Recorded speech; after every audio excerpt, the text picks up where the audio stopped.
Confidence does not equal accuracy.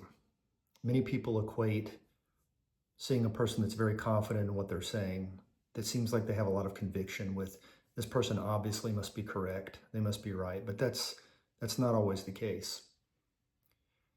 In an age of social media where anyone can have a platform and present their ideas, and many of them present their ideas with a lot of confidence, it's very important to discern those who know what they're talking about and who are correct. And hopefully they have a track record of having been correct versus those who are very confident, sometimes even more confident than the former people who are right, yet they end up being spectacularly wrong and giving bad advice. And essentially they do not know what they're talking about. You want to be able to discern the difference, obviously, and follow or listen to or take seriously, whatever it may be, those who are right and know what they're talking about. And you want to discard those that are not. We're going to talk about how to discern the difference and how to follow those that are right and discard those, or just not listen to or not take seriously and not follow the advice of those that are wrong. There's many examples I can give from. I'll give a few examples from history. Obviously, history is rife with many examples of those who have been confidently wrong versus those who have been confidently right. I think back to the 1990s when the internet was first coming out, and you got to remember, today we take the internet for granted. It's such an obvious thing. Like anyone in the world that has electricity and access to any type of either mobile device or computer is on the internet. Everyone's using it. But this wasn't the case in the 90s when it was first coming to the public consciousness and first starting to be used. A lot of people, it was a new concept. There were many people back then that confidently said the internet was going to crash, was going to fail. Paul Krugman, who is kind of a famous journalist, he won a Nobel Prize, but he said, and I believe wrote, that the internet would have no more impact on the economy than the fax machine. There's another person by the name of Robert Metcalfe who created the Ethernet. And he said, I believe it was 95 or 96, that the internet would be collapsing soon. It was going to collapse, was the word he used. And the thing is, Robert Metcalfe was a very accomplished person in the technology arena, yet he still predicted this. So that's another thing to be aware of. Just because someone has accomplished things, or they're even accomplished in that particular field upon which they're commenting, they can still be wrong. So that's a little bit of a trap to be aware of that. By contrast, you have people like Steve Jobs, who said that the internet was going to be the next big thing. In 1995, he did multiple interviews throughout the 90s, but I remember one in 1995. He said it's going to change the way people communicate. It's going to completely change and revolutionize computing and personal computers. He ended up being 100% right. Bill Gates likewise said, the internet is an unstoppable tidal wave that's coming, and that was in the mid-90s as well. So not too much of a surprise that Jobs and Gates were right on that. That is their area of expertise, and they're obviously, very smart people. But like I said, a lot of smart people got it wrong. So, more modern examples of people who have been confidently wrong about certain things and versus those who have been confidently right. I think of, Bitcoin. Think of it what you will, but, Bitcoin has been around since 2009. Started off at basically nothing or a penny, and now it's $100,000. It's obviously there's something to it.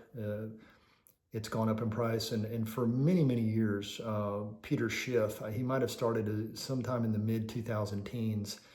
Peter Schiff is a famous, semi-famous YouTube influencer, and he's kind of a gold bug and all that. And he said, Bitcoin's basically a joke. It's going to zero. Those that think it's going to over 50,000 at some point, or those certainly that think it's going to be six figures one day, you're having a pipe dream. And he's very confident when you listen to his videos, very, very confident. He's comes across as certain, and he's 100% wrong. Everything he said Bitcoin was going to do, it didn't do, and everything he said it wasn't going to do, it did. It went over 100,000. And there's multiple other examples in this subject matter. on Bitcoin that have been completely wrong. By contrast, there's the Winklevoss twins who established Gemini, which is a cryptocurrency exchange. They did that in the mid 2000 teens as well. They took most of their net worth at the time, which was about $11 million, and they put it all into Bitcoin. When I think it was $200 or so was the price at the time. And they were ridiculed. They were pretty much kind of made fun of, like, what are you doing? You're putting it in a bubble, a Ponzi scheme, whatever it is. And they gave the reasons as to why they thought it was, digital gold, and then it was the future of, store of value, and it had a bright future. And they did it with a lot of confidence, and they explained this, and of course they've ended up being completely correct. Another person that has advocated for Bitcoin with a lot of confidence and has been completely correct is Michael Saylor, the CEO of MicroStrategy, who took 100% of his company's treasury reserves and put it into, this asset in 2020. And he's advocated all of the reasons why long-term this is going to be a good thing to have his money in. And so far he's been completely correct. Why are some people so confidently wrong? There's a number of reasons. There's an overconfidence bias. People overestimate their knowledge or their abilities. I have found that sometimes people will just learn about a certain subject matter. Maybe they'll read a book on a certain subject, and it's kind of as if they're just unearthing this knowledge for themselves, and they don't realize that a lot of people already know about this. So this light bulb will go off in their head, and that's good. They're learning. That's what learning is all about. But maybe it's about a certain, the book is about certain trends like, economics or politics or financial markets or whatnot.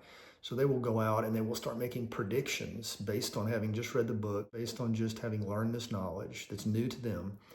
And they will start taking this. They're very confident. Oh, now I can make predictions on it. But what they don't understand is there's a lot of other moving parts. The world is a complex thing. So while this one subject matter does exist, there are other maybe peripheral things affecting this subject matter that they're not taking into account.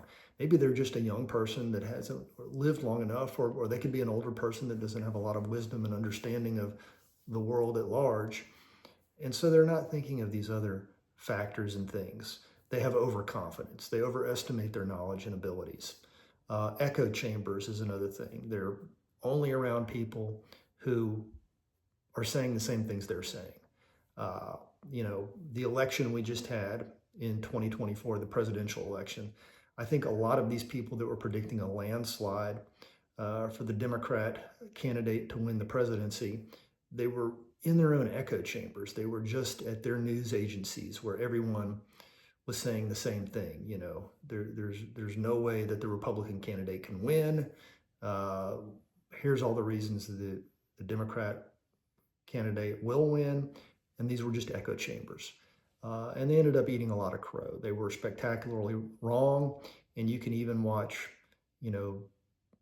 videos to this day, a month or so after the election, of them trying to cope with the fact of how could they have gotten it so wrong. They just don't understand. And the reason they don't understand, they're probably starting to understand, is because they were in echo chambers. They're probably still living in the echo chambers, but maybe a lot of them are being more open-minded about it now. That's just one example of echo chambers.